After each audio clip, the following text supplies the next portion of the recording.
नमस्कार, स्वागत है आपका NDTV राजस्थान देख रहे हैं आप। आज से कुछ दशक पहले तक बाघों की संख्या कम होना एक बड़ी समस्या बन गया था। उसको लेकर के कई मुहिम चले, कई अभियान चलाए गए और उसके बाद नतीजा ये हुआ कि बाघों की संख्या में इजाफा हुआ। तमाम वन प्रेमियों ने मिलकर के कोशिश की, टाइगर लवर्स ने मिलकर कोशिश की, वन विभाग ने प्रयास किए, सरकार ने प्रयास किए। जब पूरा सिस्टम लगा तो बाघों को बचाया जा सका, उनकी संख्या में इजाफा हो सका। लेकिन अब रिलोकेशन ना होने से उनके प्रजनन से लेकर फिटनेस तक पर बड़ा प्रभाव पड़ रहा है। एक्सपर्ट बताते हैं कि रिलोकेशन ना होने से वंशानुगत विविधता बड़ी चुनौती बन गई है। अगर इस पर जल्दी प्लानिंग नहीं हुई तो आने वाले दिनों में इसका और साइड इफेक्ट देखने को मिल सकता है। सवाल यह है कि आखिर इसमें देरी क्यों हो रही है, चुनौतियां क्या हैं, इन सब विषयों पर करेंगे चर्चा। एक खास पैनल हमारे साथ होगा और इन तमाम सवालों पर बातचीत उनके साथ करेंगे। साथ ही साथ कुछ ज़रूरी जानकारियां भी स्क्रीन पर आपको लगातार मिलती रहेंगी ग्राफिक्स के जरिए। हमारे साथ चर्चा के लिए पर्यावरणविद जुड़ेंगे, टाइगर प्रोजेक्ट से जुड़े लोग होंगे, वन्यजीव एक्सपर्ट होंगे और पूर्व IFS इंडियन फॉरेस्ट सर्विस के अधिकारी भी हमारे साथ जुड़ेंगे। तो मुद्दे में आज बात यही करेंगे कि ब्लड लाइन जो है टाइगर्स की वो बेहतर कैसे हो सकती है। दरअसल होता यह है कि जब एक ही क्षेत्र में टाइगर्स बहुत लंबे समय तक रहते हैं तो फिर उनकी जो ब्रीडिंग है, उनके जो रिप्रोडक्शंस हैं वो जब आगे बढ़ते हैं तो फिर एक कमज़ोर नस्ल माना जाता है कि उससे जन्म लेती है। उनमें कुछ बीमारियां भी हो जाती हैं। ये ठीक वैसा ही है जैसा कि इंसानों में होता है। क्लोज रिलेशंस में जिस तरह इंसानों में शादियां नहीं होती हैं, उसी तरह टाइगर्स की दुनिया में भी वन्य जीव एक्सपर्ट ये मानते हैं, टाइगर एक्सपर्ट से मानते हैं कि टाइगर्स भी क्लोज रिलेशन में अगर ब्रीडिंग करते हैं तो फिर उससे जो नई टाइगर की नस्लें सामने आती हैं उनमें कमज़ोरियों से लेकर के और कुछ बीमारियां होने के भी खतरे बने रहते हैं। लिहाजा रिलोकेट होना टाइगर्स का बहुत ज़रूरी है ताकि एक नई ब्लड लाइन नए जीन्स के साथ सामने आ सके। अगर ऐसा होगा तो बेहतर टाइगर की नस्ल हिंदुस्तान में आगे बन सकेगी। बहुत प्रकार के टाइगर्स की अलग अलग नस्लें होती हैं। आमतौर पर अगर कोई टाइगर को देखेगा तो उसके लिए पहचानना मुश्किल है कि ये टाइगर, दो टाइगर अगर सामने हैं तो उसके लिए पहचानना मुश्किल है कि ये दो अलग नस्ल के हैं। लेकिन कुछ अंतर होते हैं, अलग अलग तरह के टाइगर्स होते हैं। अगर टाइगर्स की नस्लों की बात करें तो इसमें आप देखिए स्नो टाइगर्स अलग हैं, साइबेरियन टाइगर्स अलग हैं। हिंदुस्तान के अंदर रॉयल बंगाल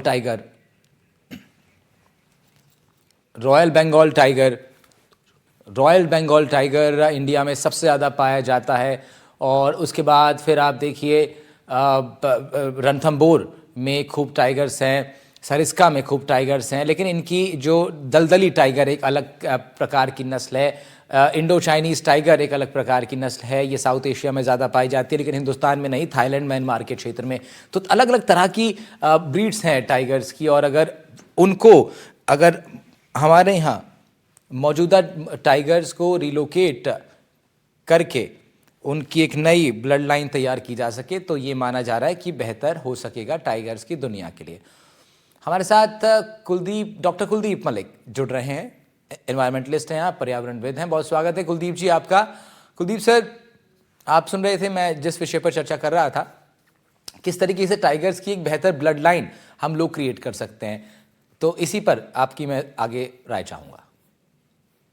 जी जी जी जी श्रीमान जी, सबसे पहले तो बहुत बहुत धन्यवाद। और खास तौर से जो मुद्दा आपने लिया, और वो मुद्दा भी ऐसे समय पे लिया कि आज पर्यावरण दिवस है। और पर्यावरण दिवस पे अगर हम टाइगर की संख्या हिंदुस्तान में कैसे बढ़े, अगर इस पर हम विचार विमर्श कर दे तो अपने आप में आप सभी लोग बधाई के पात्र है। जहां तक टाइगर की रिलोकेशन की बात है, देखिए इसमें कोई शक नहीं, आपने भी अपनी रिपोर्ट में ये बताया कि अगर हम टाइगर को एक स्थान से दूसरे स्थान पे स्थानांतरित करें, यानी उन्हें रिलोकेट करें, तो कहीं ना कहीं उनकी प्रजनन जो क्षमता है वो प्रजनन क्षमता भी बढ़ती है। और जो बच्चे पैदा होते हैं वे बच्चे कहीं ना कहीं स्ट्रोंग पैदा होते हैं, वे बच्चे कम बीमारियों से ग्रसित होते हैं।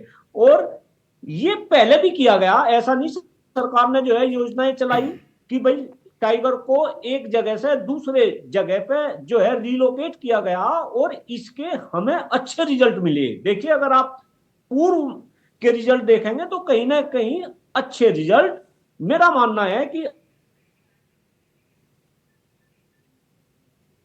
और टाइगर को लेकर जो है, बाघों को लेकर गंभीर नजर आती है, तो कहीं ना कहीं टाइगरों को एक स्थान से दूसरे स्थान पे जो स्थानांतरण पॉलिसी है, इसको बढ़ावा देना पड़ेगा।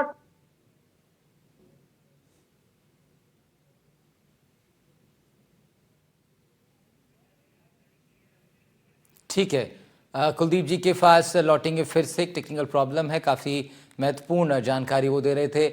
उधर रघुवीर सिंह शेखावत साहब भी हमारे साथ जुड़ गए हैं, रिटायर्ड आईएफएस अधिकारी हैं। रघुवीर साहब, बहुत बहुत स्वागत है आपका NTV राजस्थान पर।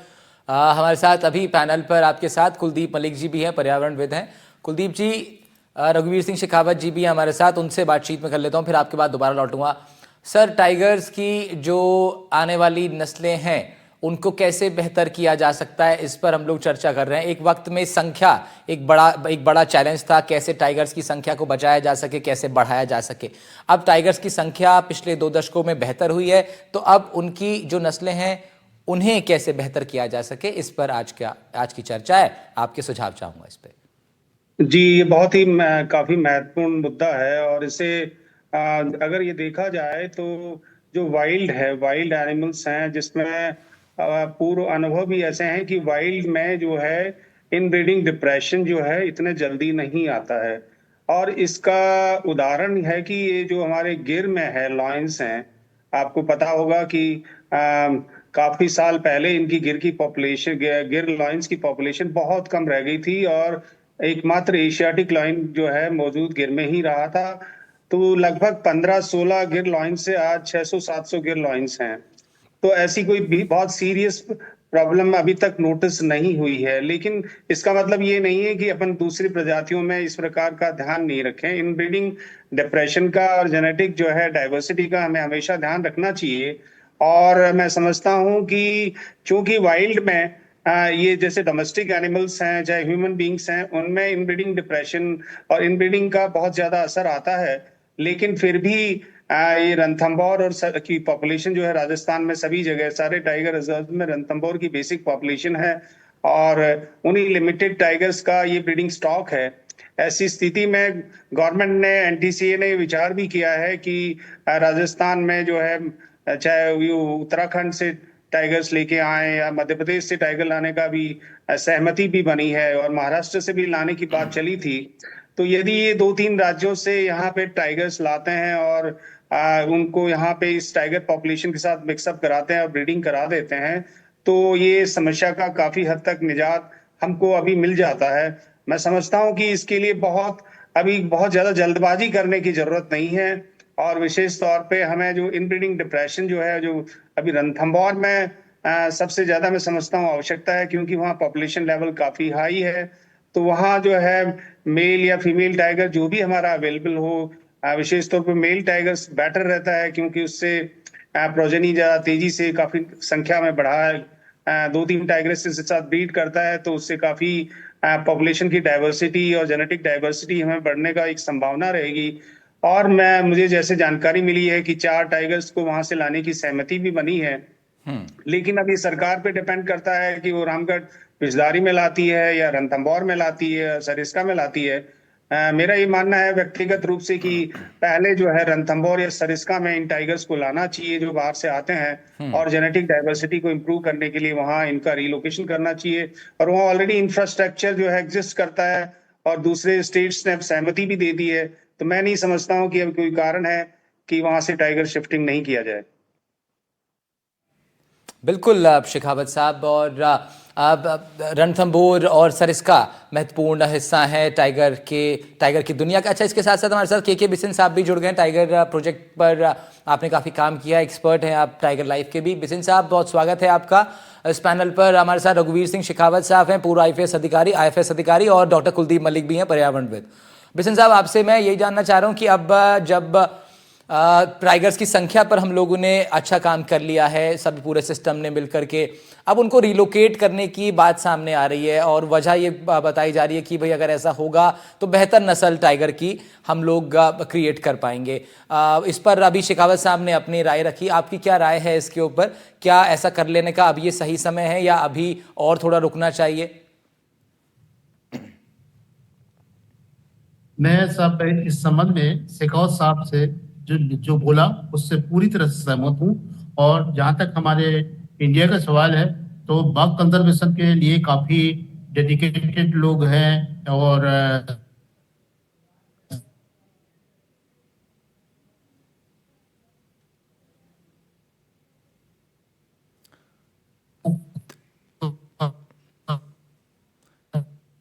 ठीक है, बिसेन साहब के पास फिर लौटूंगा, कुलदीप मलिक जी के पास चलते हैं।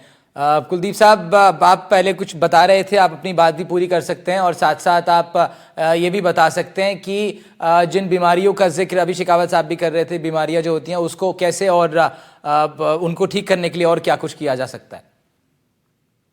कुलदीप साहब।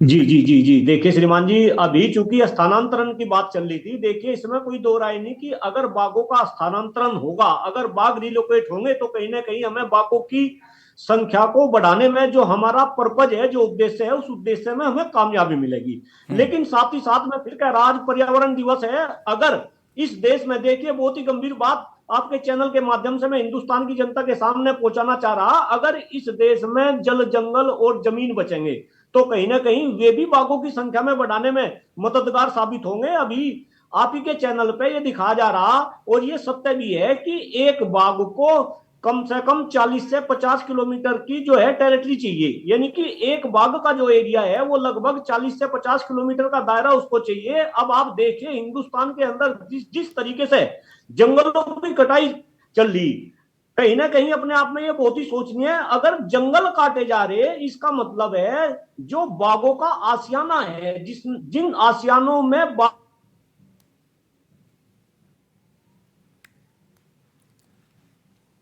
जी ठीक है, मलिक साहब के पास लौटेंगे फिर एक बार। इधर अजय दुबे जी भी हमारे साथ जुड़ गए हैं, वन्य जीव एक्सपर्ट हैं। अजय जी, आवाज़ आ रही है आप तक? बहुत स्वागत है आपका NDTV राजस्थान की इस चर्चा में। तो बाघों के लिए तमाम कोशिशें तो हुई हैं, अब आने वाला जो वक्त है इसमें जिस तरह अभी मलिक साहब कह रहे थे कि विकास के नाम पर जंगल तो काटे जा रहे हैं, उस पर भी रोकथाम की ज़रूरत है। एक बेहतर क्वालिटी ऑफ टाइगर कैसे हिंदुस्तान के अंदर जन्म ले सके और बेहतर क्वालिटी ऑफ टाइगर कैसे हिंदुस्तान के अंदर रह सके, इस पर आज की चर्चा है। दुबे जी।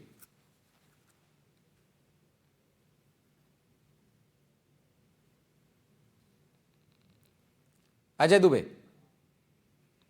अनम्यूट कर लीजिएगा दुबे जी।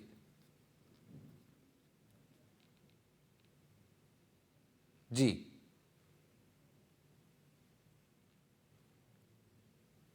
अजय साहब, अनम्यूट कर लीजिएगा।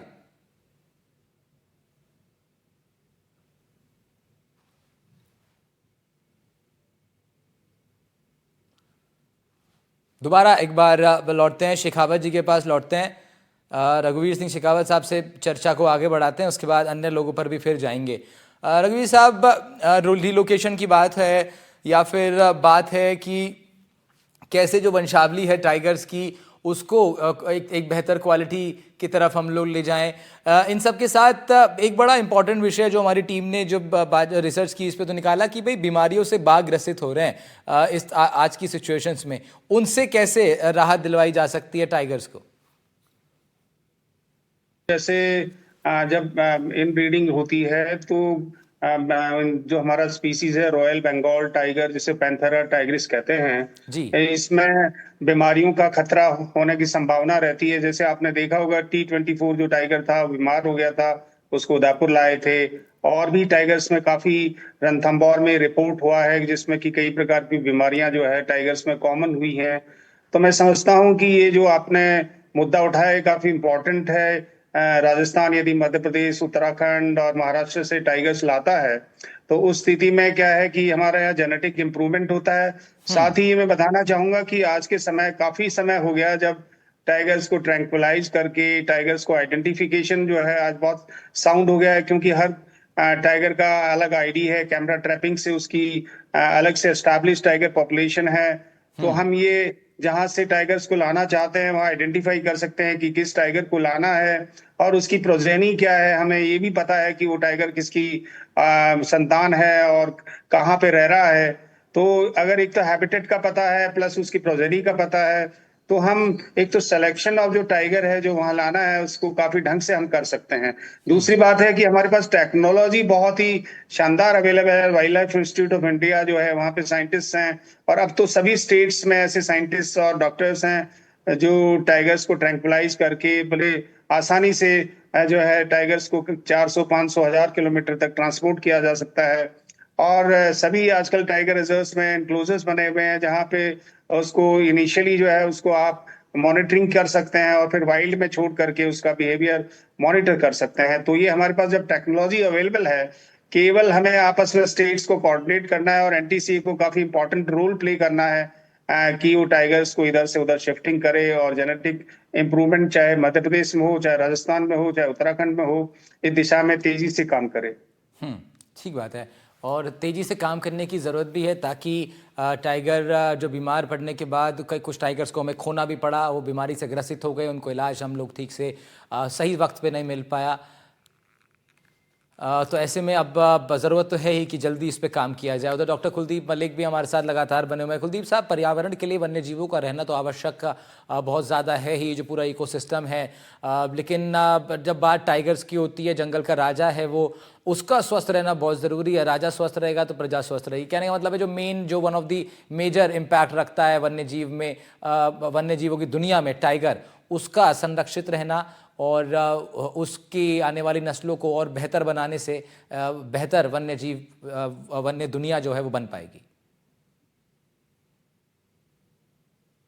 कुलदीप साहब, बचेगा तो पर्यावरण के अंदर जितने भी जीव है, जीव भले ही वो इंसान हो, भले ही वो टाइगर हो या दूसरे जीव जंतु हो, वे सब बचेंगे। और श्रीमान जी, मैं बताऊं खास तौर से जिस तरीके से आज हिंदुस्तान का पर्यावरण खराब होता चला जा रहा, वैसे तो ये पर्यावरण की जो समस्या है वो विश्वव्यापी है, लेकिन जिस देश की जनसंख्या आज पूरे विश्व में सबसे ज्यादा हो, वहां पर पर्यावरण की समस्या इस तरीके से खराब है कि आप ये देखिए, अगर मैं इंसान की बात करूं, आज कहीं ना कहीं इंसान भी धीरे धीरे, इंसान के अंदर जितनी भी बीमारी है, छोटी से लेकर बड़ी बीमारी, वो कहीं ना कहीं खराब होते हुए पर्यावरण के कारण है। आपके चैनल के माध्यम से मैं बता दूं, जो हम शरीर के अंदर इनहेल करते हैं, उनमें सबसे महत्वपूर्ण ऑक्सीजन, हवा, हवा के बाद पानी, पानी के बाद दूसरे खाद्य पदार्थ। तो आज देश की हवा मेरे ख्याल से कितनी पॉल्यूटेड है ये तो बताने की जरूरत नहीं। आप जाइए गूगल बाबा के ऊपर टाइप कीजिए कि विश्व के सबसे प्रदूषित शहर कौन से हैं, तो 10 में से 7 शहर आपके हिंदुस्तान के आएंगे। सबसे प्रदूषित किस देश की राजधानी है आपको पता चलेगा, वो हमारे देश की राजधानी नई दिल्ली आएगी। इस तरीके से हमारे देश की हवा खराब है, हमारे देश का पानी खराब है, जिसका असर ठीक बात है, केवल इंसानों पर नहीं, बाघों पर भी पड़ रहा है, लिहाजा वहां भी काम करने की जरूरत है। ठीक कह रहे हैं आप। के बिसेन साहब, अगर आप ये थोड़ा डिटेल में बता पाएं कि कितने प्रकार की बाघों की प्रजातियां हैं। कुछ मैंने शुरुआत में बताया, जैसे अभी रॉयल बंगाल टाइगर हुआ, या फिर हम सुनते हैं साइबेरियन टाइगर सबसे बड़ा टाइगर माना जाता है, एक दलदली टाइगर एक होता है। इसके बारे में जरा आप बता पाएं, और जरा ये भी कि क्या विदेशों से, विदेशी जो ब्रीड है टाइगर्स की, क्या उनको भारत लाना ठीक रहेगा, ऐसा संभव है? देखिए सर, मलिक साहब की बातों को मैंने सुना, वो जो समग्र जो पर्यावरण की बात कर रहे हैं, पूरे हिंदुस्तान और विश्व स्तर की बात कर रहे हैं, और हम जो टाइगर कंजर्वेशन की बात कर रहे हैं, जिस मुद्दे पे हम चर्चा कर रहे हैं, वो है हमारे हिंदुस्तान से संबंधित। हमारे इंडिया में काफी अभी भी टाइगर बचे हुए हैं, रिलोकेशन महत्वपूर्ण है इनके लिए। इन्वायरमेंट जो एनटीसीए के गाइडलाइंस के आधार पे जो चलता है वो एकदम परफेक्ट है। एनटीसीए की गाइडलाइन बहुत सिस्टमैटिक है, वो साइंटिस्ट को जोड़ती है, वो वेटरनरी डॉक्टर्स को जोड़ती है, वो पॉलिटिशियन से राय लेती है, वो पब्लिक का सपोर्ट लेती है। और उसके बाद में जहां भी हम टाइगर जो कंजर्वेशन की एक्टिविटीज करते हैं, वो एकदम सही रहती है। विदेशों से टाइगर लाना जरूरत नहीं है। हमारे इंडिया के भिन्न भिन्न राज्यों में हमारे टाइगर हैं। हमारे मध्य प्रदेश में टाइगर है, राजस्थान में तो है ही, महाराष्ट्र और भी दूसरे स्टेट में टाइगर है, इवन हमारे छत्तीसगढ़ में टाइगर्स है। देखिए, जैसे जैसे हम एनटीसी की गाइडलाइन के हिसाब से हमारा मैनेजमेंट का जो दायरा बढ़ता है, जब साइंटिफिक लेता है तो देखिए कि टाइगर का कॉरिडोर से इधर का उधर जाते रहता है और नहीं जा पा रहा है किसी वजह से, तो रिलोकेट करके हम ला सकते हैं। तो इंडिया इसके इंडियन जो साइंस है और यहाँ के जो ठीक है ऑफिसर्स है, फॉरेस्ट ऑफिसर्स हुआ, वाइल्ड लाइफ इंस्टीट्यूट के जी साइंटिस्ट हुआ, जी वो बिल्कुल सिस्टमेटिक काम कर रहे काम हैं। कर रहे हैं, ठीक थोड़ी है बहुत ठीक है अ, यानी आप ही थोड़ी कह रहे हैं बिगड़ती कि है तो हमारी एडवांस तमाम स्थिति जो वो लोग हो हैं, जाएगी। बिसेन साहब ने पहले भी शुरुआत में ही कहा था कि हिंदुस्तान के अंदर बहुत डेडिकेटेडली टाइगर संरक्षण पे काम हो रहा है। शुक्रिया बिसेन साहब आपका जुड़ने के लिए हमारे साथ। मलिक साहब आपका भी शुक्रिया। एक last wind up comment Shekhawat साहब आपका मैं चाहूंगा, उसके बाद फिर वाइंड अप करेंगे। राहुल जी, ऐसा है कि जैसे मैं एक बात क्लियर करना चाहूंगा कि हमारी जो स्पीसीज है इंडिया में, रॉयल बंगाल टाइगर, वो जी बिल्कुल डिफरेंट है। और जो साइबेरियन टाइगर्स और चाइनीज टाइगर्स, इंडो मलैन टाइगर, जो भी टाइगर्स बता रहे हैं वो डिफरेंट स्पीसीज है। तो इंटर स्पीसीज ब्रीडिंग हम नहीं करा सकते। हमें केवल रॉयल बंगाल टाइगर जो हमारा पैंथेरा टाइग्रिस है उसके बारे में सोचना होगा। लेकिन अगर हम टाइगर डिफरेंट लैंडस्केप्स के जो हैं, चाहे साउथ इंडिया के हों, चाहे महाराष्ट्र के हों, चाहे मध्य प्रदेश के हों, उन सब टाइगर्स का जेनेटिक स्ट्रक्चर जब हम डीएनए स्टडी करते हैं तो डिफरेंट है। तो वो डिफरेंट डीएनए जो स्ट्रक्चर है वो बीमारियों से लड़ने के लिए और सर्वाइवल वाइल्ड में रहने के लिए वो उसका इंडिकेटर है। तो यदि हम हमारे इंडिया के टाइगर्स जो डिफरेंट लोकेशंस पे हैं उनका ब्रीडिंग कराएंगे, उनको आपस में एक्सचेंज करेंगे, तो हमारा ब्रीड इंप्रूवमेंट हो जाएगा और जो हमारी प्रजाति है उसको बहुत ही स्ट्रांगली उभर के आएगी। यानी तो रॉयल हमें बंगाल इसके टाइगर करने की जो है जरूरत। शेखावत साहब, उसमें उसके कुछ टाइगर्स को क्या, मैं जिज्ञासु के रूप में जानना चाह रहा हूं, क्या रणथंभौर लाया जा सकता है? हाँ, डेफिनेटली मैंने यही कहा कि रणथंभौर जब मध्य प्रदेश से लाएं, उत्तराखंड से लाएं, चाहे साउथ इंडिया से लाएं, किसी भी टाइगर रिजर्व से लाएं, उनका एक्सचेंज जो है, जेनेटिक एक्सचेंज बहुत जरूरी है। और वो हमें अभी अभी तुरंत नहीं करें तो एक लॉन्ग टर्म उसका प्लान होना चाहिए जिसके तहत हमें करना चाहिए ताकि स्पीसीज इंप्रूव करे। ठीक बात है। शुक्रिया शेखावत साहब आपका। एक अंत इसमें मैं एक सवाल दरअसल और बनता है बिसेन साहब, माफी चाहूंगा दोबारा आपके पास आ रहा हूं, क्योंकि बात ये है कि टाइगर एक्सपर्ट्स की इसमें बहुत ज़रूरत पड़ती है। ज़रा आप इस पर भी फोकस करें कि क्या इन मौजूद तमाम जो सवाल हैं, तमाम जो चिंताएं हैं बिसेन साहब, इसके लिए आपने शुरुआत में जिक्र किया था एक डेडिकेटेड टीम काम कर रही है। क्या आपका आकलन है उन टीमों के प्रति, उन जिम्मेदार लोगों के प्रति जो इस वक्त टाइगर कंजर्वेशन में और उसको बेहतर करने में लगे हुए हैं, किस रूप में वो लोग काम कर रहे हैं? देखिए साहब, जो टेक्निकल टीम के जो एक लीडरशिप के तहत पे काम करता है, उसकी कॉम्प्लीमेंट्री टीम्स के लिए रिसर्च वर्कर्स की जरूरत पड़ती है, रिसर्च वाले यंग ब्लड की। तो डिफरेंट डिफरेंट टाइप की वर्क स्टडी होते रहना चाहिए, उसको और इम्प्रूव करते रहना चाहिए ताकि भविष्य के लिए हम अच्छे जीन्स वाले जो टाइगर्स हैं यहाँ पर की संभावना बढ़ाते जाएं, उनके लिए फेवरेबल कंडीशन लाते जाएं। रिसर्च वर्क को हम नेग्लेक्ट नहीं कर सकते। रिसर्च वर्क को मेरे ख्याल से इंडिया में थोड़ा कमजोर है, उस पर बहुत ज्यादा ध्यान देना चाहिए। चाहे वाइल्ड लाइफ की रिसर्च हो, चाहे फॉरेस्ट्री की रिसर्च हो। फॉरेस्ट्री के एक्सपर्ट तो काफी हैं, परंतु बहुत सारे इंटरफेरेंस आते हैं, पब्लिक इंटरवेंशन आते हैं, उनको समझाना पड़ता है, कम्युनिकेशन स्किल होना, फिर उन्हीं की मदद से जंगल की सुरक्षा करना है, उनके हैबिटेट की सुरक्षा करना है। हैबिटेट बड़ा क्लियर है साहब कि फूड, वाटर, शेल्टर और नीस से 4 चीजों से बनता है और ये बिना माने पब्लिक सपोर्ट के संभव नहीं है। इसलिए हमारे रिसर्चर लोगों को, पब्लिक जो सोशल वर्कर्स लोगों को है, सोशल साइंटिस्ट लोगों का जो कार्य है कि वो टाइगर को कंजर्वेशन करने के लिए किस प्रकार से पब्लिक को कन्विंस करें, उनके बीच में जाना पड़ता है। पॉलिटिशियंस जो हैं वो पब्लिक की बातों को मानते हैं और हमेशा लगे रहते हैं कि पब्लिक के हित के काम पॉलिटिशियन करें। ठीक है बिशन साहब, बहुत शुक्रिया। शेखावत साहब शुक्रिया आपका। मलिक साहब बहुत बहुत शुक्रिया आप सभी लोग के एक्सपर्ट कमेंट्स के लिए। इस बेहद ही महत्वपूर्ण विषय पर एनडीटीवी राजस्थान पर हम लोग कर रहे थे चर्चा।